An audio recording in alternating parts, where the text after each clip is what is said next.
Democracy League decides to try to launch a coup in Germany, with a coupists in Berlin about to knock over the government before the military is able to stop them, with the attempted coup sending shockwaves.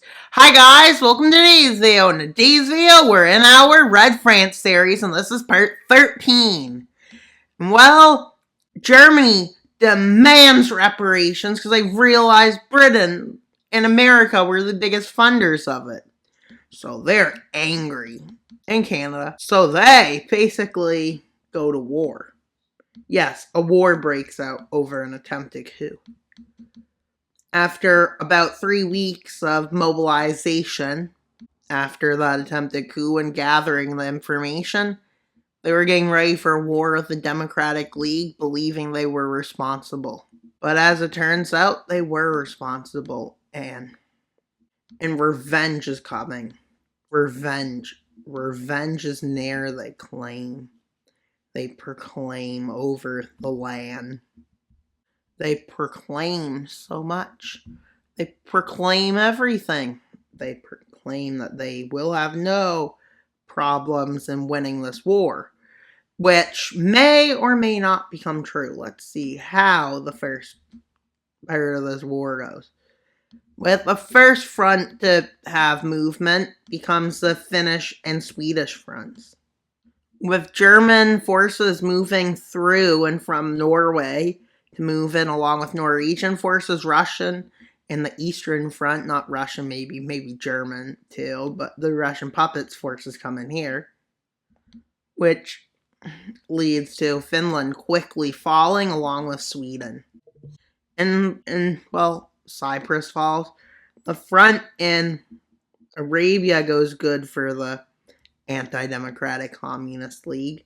While in Ethiopia, they start marching forwards a tiny bit into East Africa. And they push a tiny bit south.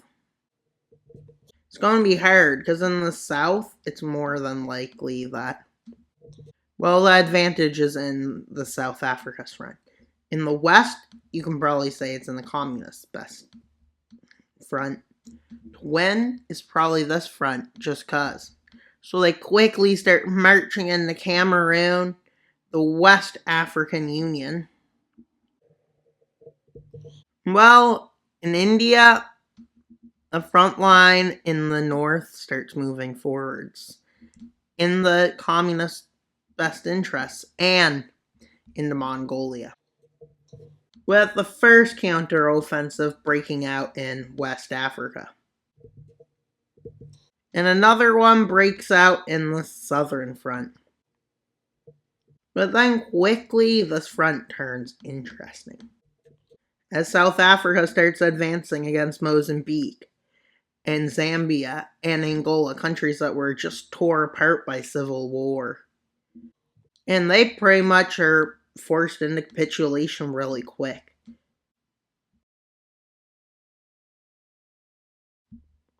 But it's not a big surprise, because, that's probably the strongest front in Africa that's not in the red team's interests. With the next country to capitulate, well, the Democratic Republic of the Congo has kept a hold on for as long as it is possible due to the fact of all of its resources. Well, in the Asian front, where the Chinese north and south are meeting, the front is starting to become both-sided. And well, it's a close front. And now India finally manages to break through into the Southeast Asian Federation. Well, they don't like this. And in Asia, the front kind of stays the same, maybe a bit of change, with an avoidance being placed on these countries as they believe dangers. And while Egypt against Ethiopia is doing pretty well, and the North African Commune is also helping push back, with the front line pretty much stabilizing. And in Saudi Arabia, the north falls. which leads to a movement into the Yemens. India manages to make a landing over here, securing the fate of the Arabian Peninsula. With the West African Union being pushed back still, along with Cameroon, to cut off forces from the south, which leads to the fall in the south. They manage to make a counteroffensive in the north, with America running right through Nicaragua. And right now, the American forces have arrived to help invade Venezuela and Brazil. But in the south, they had time to make advances. Oh, the South America's finally getting involved in this series. In the south, they're succeeding, while in the north, they're not. They're struggling in the north. Why? While they're thriving in the north. And yeah, I didn't expect that. But as you can see, America's forces, along with Central America's, and that's unstoppable. So a new idea is proposed, which, doesn't really make a new idea. They decide to try to lock this front, as India locks the northern front really into a stalemate, grabs some extra troops from in this country to move in, and finally Southeast Asia collapses, and then they move, the Southeast Asian Federation, then they move into this part of Malaysia. And in the Ethiopian front, Ethiopia is struggling now, with Ethiopia collapsing now. Well, the strongest nation is struggling because it's against the strongest nation on the blue team in Africa is struggling, as some American forces arrive holding the front. But at this point, communist victories are starting to help with resistant movement. Communist resistance movements break out. Basically, they want to bring back the communism. Where they get to the point where South Africa and them are in a bit of a... At this point, the front line in this part of Africa stabilizes along this line. And while the West African Union collapses, followed by the other West African Union, which isn't called that. That must be the North African West Union. Sahara Union, that's West African Union they're going into. And, well, these nations are forced into surrender, and then comes Nigeria's surrender, as Africa's front has been pretty much stabilized. And in South America, the fate that has been sealed for South America, Brazil realizes.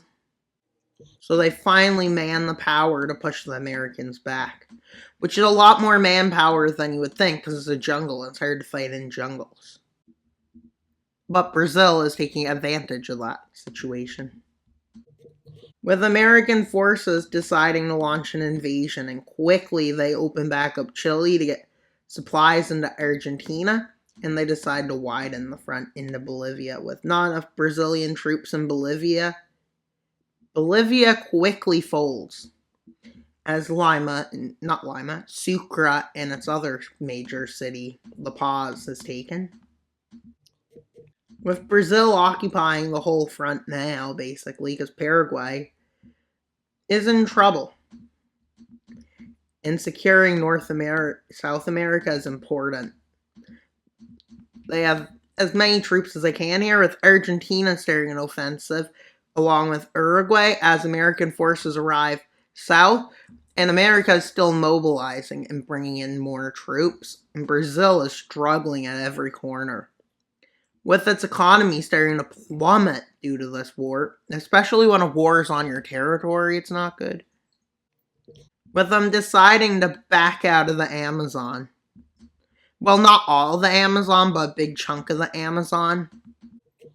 as they want to hold back at where their major cities are. But they get pushed back even further. But they manage to hold off for a bit as they make an offensive up the coast of Brazil and down the coast. Worse things start happening. They start collapsing. With it not being a big surprise, considering they were up against basically all of North America, including Argentina, Peru, Colombia, the USA, and Mexico, the strong powers in this region. Whereas they only have one, with communist support trying to get there. And now the war is pretty much at an equal point. Stalemate up there. And so at this point it's equal. So now plans to invade neutral nations are being put underway, such as the Ural State, mostly because that's their best way to get across and take territory. So that's their plan. And that's pretty much all for today's video. Please like and subscribe and comment who will win. Right now, it's like flipping a coin. Well, if the communists lose, well, that might be the end of the series. Unless they keep communism alive in France. Which, usually when wars are ended, governments get flipped out. Yeah, it's not really easy to be a government when you lose a war. So, like, yeah. But at this point, it's like 50-50. The African front's likely going to fall to the communists before the Americans can get enough troops to make a difference. They're going to land, I would say, in Britain a lot, and Siberia and China, along with Australia, so they can quickly move troops in. And on every front, they hope to cause a collapse of the French Empire, which is what they're calling, even though it's just French Commune. Which, I mean, didn't expand that much. It took the Saarland. I mean, if you look at it, it's pretty big. And maybe in the next, maybe we could have revolts against France. And that's all for today's video. Please like, subscribe, and comment. Wild Napper out, but not until you subscribe. Why she subscribed? So we can get to 3,000 subscribers by December 25th. That's only 15 days away. So please subscribe. Bye, guys!